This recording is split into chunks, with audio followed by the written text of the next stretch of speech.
Hello and welcome back to the Jerusalem Post. I'm your host, Tamar Oriel Biri, and I'm joined today by Adam Milstein.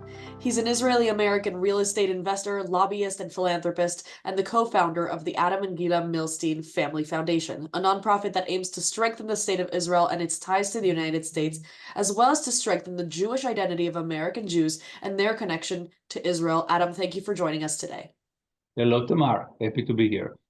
Adam, you have been a powerful force when it comes to bringing the funds needed to support Israel now more than ever. Tell us a little bit about the Impact Forum Foundation, what that is, and what you do. Excellent. Thank you. So I came here to the United States about 43 years ago and went into business. But over the last 20 years, I made a transformation from 100% a businessman to maybe 100% a philanthropist. And as a philanthropist, I kind of vet the different organizations that are active in the pro-Israel area. I work with them, I donate to them, and by doing so, I get to understand what each one is standing for, who is effective, who is not effective, who is willing to work with other, who is my way or no way. And right now, I'm helping about 100 different organizations, and give me really a unique perspective is how to unite and mobilize so many different organizations to work together. Going to the Impact Forum, our mission is to fight anti-Semitism, strengthen the state of Israel, and also protect American democracy. We feel that the enemies of the Jews and the enemies of America are the same. The enemies of Israel, the enemies of the Jews, the enemies of the American people, and the enemies of America are all the same. And while we are always the first one to be attacked, the target is first and at most America and Western civilization.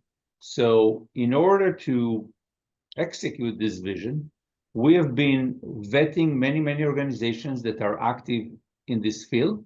We would then bring them into the Impact Forum and present them to a large network of philanthropists. The vision of the Impact Forum is to convene a large network of philanthropists that are all pro-Israel, they're all pro-America, and then present to them smaller, effective organizations that deserve their support. And we have been really summoning the Impact Forum since 2017, and it's been growing over the years and it's becoming very, I think, instrumental for many small organizations. Not only do we help those small and medium-sized organizations, but we also mobilize them and incentivize them to work together in synergy, in collaboration, to really create a bigger impact. So, I mean, one of the issues, of course, that the goal here is to impact is the issue of anti-Semitism abroad. You've been outspoken both on the subjects of the needs for support for Israel and also the need to combat anti-Semitism abroad. How do you see the balance of these two missions? Do they work together in your philanthropic efforts, or is it more a divide and conquer type of mission? It's all, when you see the overall, I think, arena, you understand that the different missions need to work together, because at the end of the day, as I said before, we are facing same enemies. The enemies of Israel and America mobilizing and fighting us on so many fronts are all the same. So we can't just pick up one front and try to compete with them. We need to understand their vision, their motto of operation, and fight back against them on all fronts with many organizations. There are no one organization that can do it all. We always say there is no silver bullet. We need to mobilize many organizations to work together in different disciplines. Now, when it comes to nonprofit, here's the problem.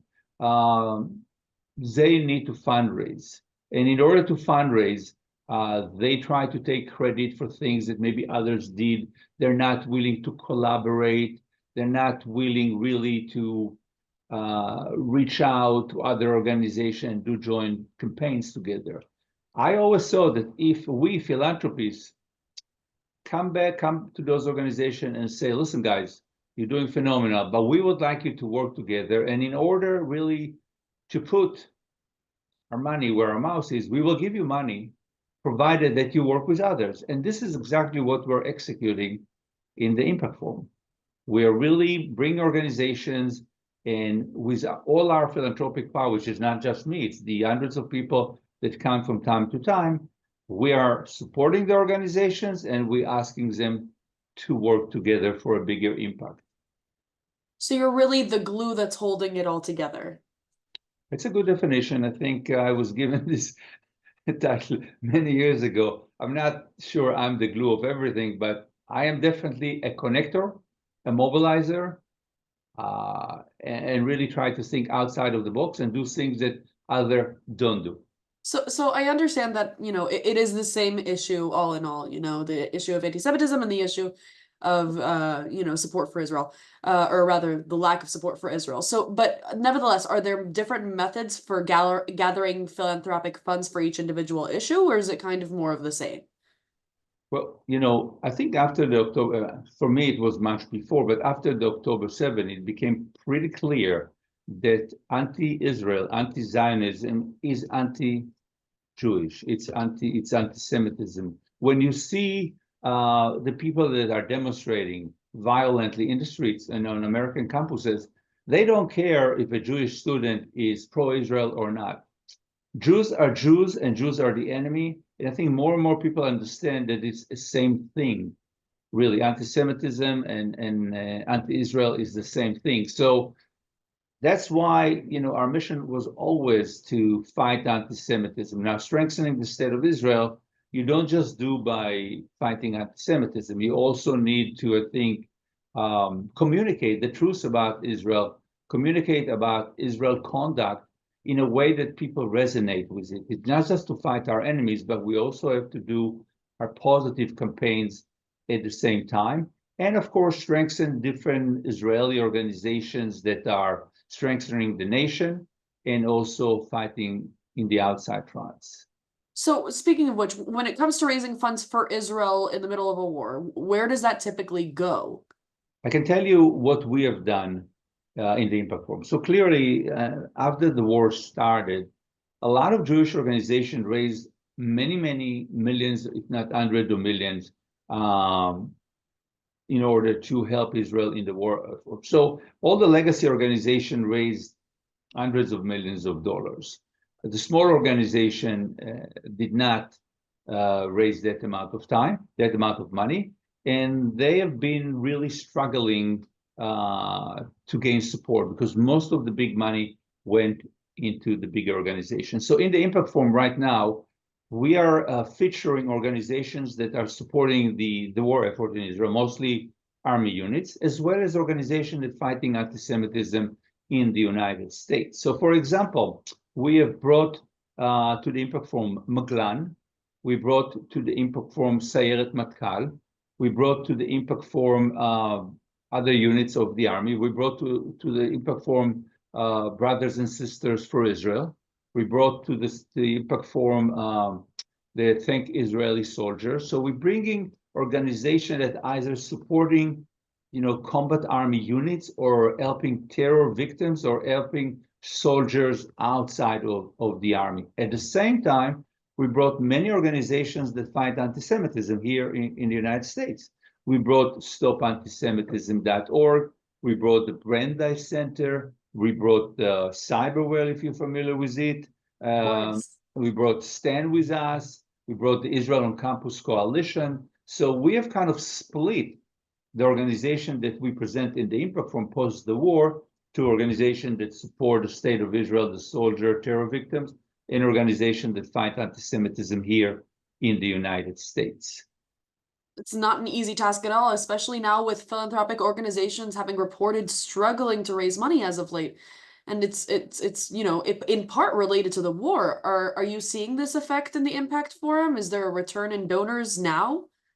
We do. I think the Impact Forum is unique not only because we support the smaller and medium-sized organizations that are willing to work together, but we also bring a network of philanthropists, people that maybe accept 2 or 3 organizations that don't really know all the different organizations. And here we're doing a great service to the community. We identify and vet close to 100 organizations. And so far, we brought 70 of them into the different Impact Forum events. So we bring those philanthropists into our dinners or lunches. We allowing them to meet each other so they can venture on their own to work on different issues they choose. But in addition, we present to them a large network of pro-Israel, pro-American organizations that they can pick and choose and support. So I agree that post the war, since so much of the money went into the legacy organization, for example, the Jewish Federations of America raised close to $1 billion. So that's clearly dilutes most of the donors. They can't give so much every month. Nobody imagined that the war that started in October, now we are in March, and it's still not ending. So people are exhausted, people are diluted, and it's really hard for them to give more money. But what we do is we release someone, we convene close to 200 philanthropists in every session. Every 3 months we have an event. We present to them 5, 6 organizations. And so far, 2 events that we had post the war, one in November and one in February, we were able to raise for us tremendous amount of money. In November, we raised $1.4 million for 7 organizations. Wow. Some of them I mentioned. And in February 1st, we raised $1.1 million for 5 organizations. So the average is 200,000 an organization. And those are small organizations. Sometimes we exceed their annual budget. Wow. So I think we're doing a tremendous service both to the community of philanthropists, and both to the network of pro-Israel organizations. Yeah, it's really creating a platform for the network to function at a higher rate. Now, my final question is this: in your professional opinion, how has the fight to combat anti-Semitism changed since the October 7th massacre and since the war broke out? We've been speaking about the rising anti-Semitism for many years.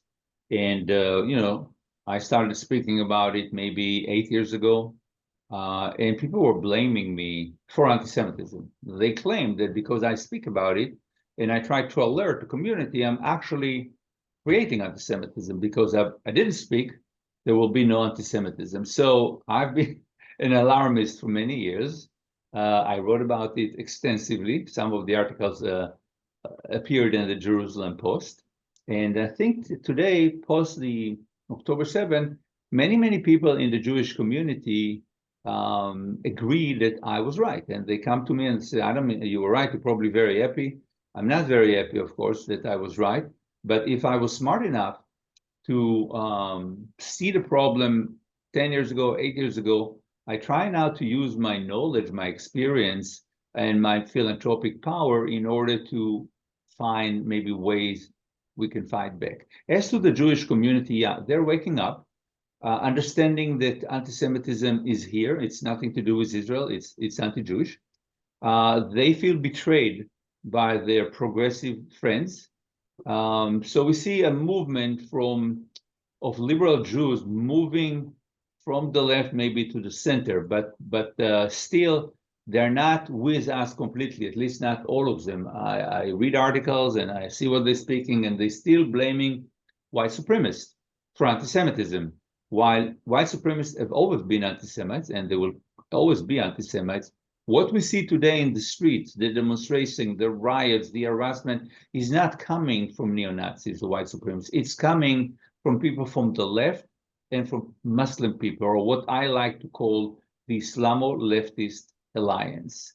And as this anti-Semitism wave will continue to accelerate and grow exponentially, I really hope to see more Jews and more philanthropic Jews changing what they're doing, who they support, and try more actively and more, I think, generously support organizations that fight anti-Semitism and strengthen the state of Israel. I know that more resources are going now into some of the organizations to fight anti-Semitism, but as I mentioned before, the big amounts, the hundreds of millions, they're going into the legacy organization that are searching exactly who in Israel should get the hundreds of millions that they collected. But very small amount goes to fight anti-Semitism, and I think this is not good. This is what my focus is, and I hope that more people will join us. Adam Milstein, thank you so much for joining us today. My pleasure. Take care.